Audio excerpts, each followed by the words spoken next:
Good afternoon dear student. आजकेर এই ভিডিওতে আমরা class 12 2026 fourth semester ABTA test paper থেকে ইংলিশ পেজ নাম্বার এখানে 16 তোমাদের এসএকিউ এবং গ্রামারের অ্যান্সার আগেই আমি আপলোড করে দিয়েছি। এখন আমরা যেটা করব সেটা হচ্ছে রাইটিং স্কিল। তোমাদের 16 পেজের যে রাইটিং স্কিলগুলো আছে এখানে তিনটা রাইটিং স্কিল আছে, দেখে নাও। এখানে এসে রাইটিং দেওয়া আছে, the place of women in our society হবে, এটা ইজ হবে না, ইন আওয়ার সোসাইটি। একটা ব্লগ রাইটিং দেওয়া আছে, ইমেল রাইটিং দেওয়া আছে। At first write an essay on the place of women in our society.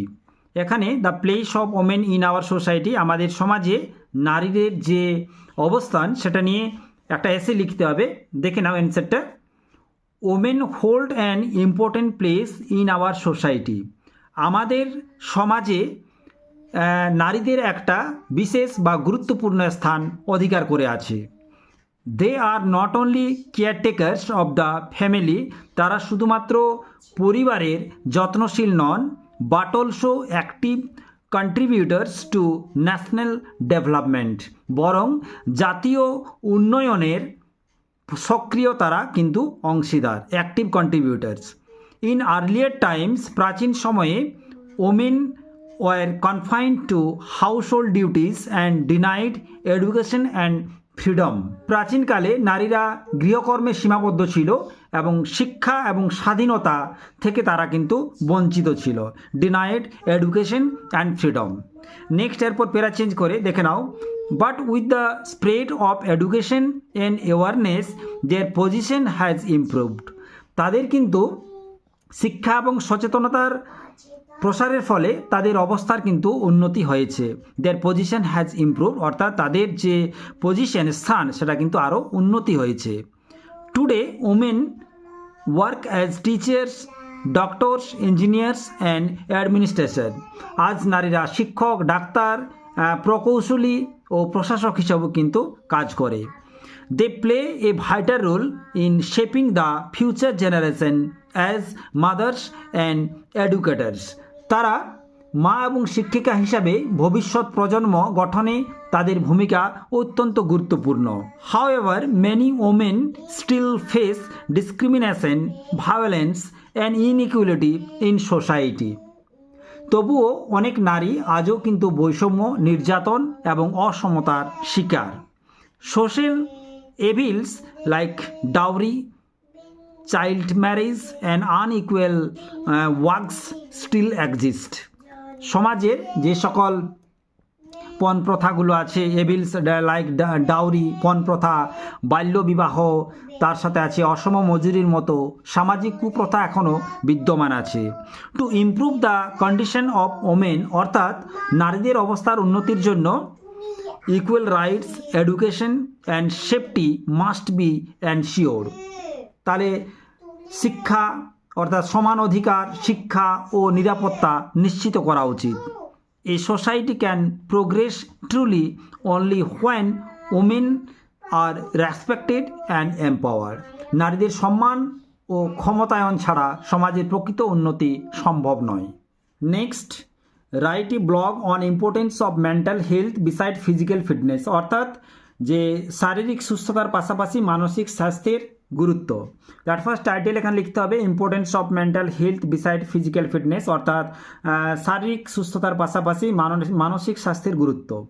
Introduction যেটা লিখতে হবে, mental health plays a vital role in our overall wellbeing just like physical fitness, অর্থাৎ মানসিক স্বাস্থ্য আমাদের সামগ্রিক সুস্থতার ক্ষেত্রে শারীরিক সুস্থতার মতোই অত্যন্ত গুরুত্বপূর্ণ ভূমিকা পালন করে। Both are closely connected and equally important for a healthy life. এই দুটি একে অপরের সঙ্গে গভীরভাবে সম্পর্কিত এবং একটি সুস্থ ও সুন্দর জীবনযাপনের জন্য দুটি সমানভাবে প্রয়োজন। Both are closely connected and equally important A healthy life. Next এরপর মেন বডি যেটা লিখতে হবে, a sound helps us handle stress, stay positive and focus on our goals. একটি সুস্থ মন আমাদের চাপ সামলাতে সাহায্য করে, ইতিবাচক থাকতে শেখায়, positive and focus on our goals, অর্থাৎ জীবনের লক্ষ্যগুলি কিন্তু আমাদের মনোযোগ করে ধরে রাখতে সাহায্য করে। Good mental health improves confidence, decision making and relationship, অর্থাৎ ভালো মানসিক স্বাস্থ্য, আত্মবিশ্বাস বৃদ্ধি করে, সঠিক সিদ্ধান্ত নিতে সাহায্য করে এবং মানুষের সঙ্গে সম্পর্ককে আরও মজবুত করে। Relationship. Exercise, proper sleep and sharing emotions help maintain mental balance, অর্থাৎ নিয়মিত ব্যায়াম অর্থাৎ এক্সারসাইজ, পর্যাপ্ত ঘুম অর্থাৎ প্রপার স্লিপ এবং নিজের অনুভূতি অন্যের সঙ্গে ভাগ করে নেওয়া মানসিক ভারসাম্য বজায় রাখতে সাহায্য করে। সবার শেষে যেটা কনক্লুশন লিখতে হবে, অতএব mental health should be cared for along with physical fitness to lead a happy and balanced life, অর্থাৎ একটি সুখী ও ভারসাম্যপূর্ণ জীবন গড়ে তুলতে শারীরিক সুস্থতার পাশাপাশি মানসিক স্বাস্থ্যের যত্ন নেওয়াও কিন্তু সমানভাবে প্রয়োজন। নেক্সট, এরপর write an email to the headmaster of your school applying for duplicate marksheet of class 11।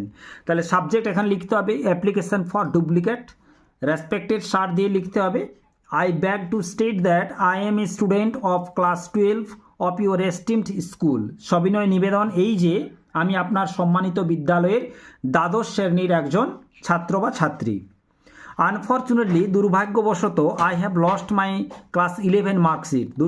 দুর্ভাগ্যবশত আমি আমার 11-এর যে মার্কশিটটা সেটা হারিয়ে ফেলেছি ডিউ টু মিসপ্লেসমেন্ট, অর্থাৎ সাবধানবশত আমি আমার 11-এর মার্কশিটটা হারিয়ে ফেলেছি। I kindly request you to issue me a duplicate marksheet at your earliest convenience, অতএব বিনীত অনুরোধ আমাকে একটি ডুপ্লিকেট মার্কশিট প্রদান করার জন্য। I am ready to complete all the required formalities and submit the necessary fees. প্রয়োজনীয় সমস্ত নিয়মকানুন ও ফি জমা দিতে আমি প্রস্তুত। নিচে এখানে থ্যাঙ্কিং ইউ লিখে ইউর্স অবিডিয়েন্টলি লিখতে হবে, নিজের নাম লিখতে হবে আর ক্লাসটা এখানে লিখতে হবে। ঠিক আছে?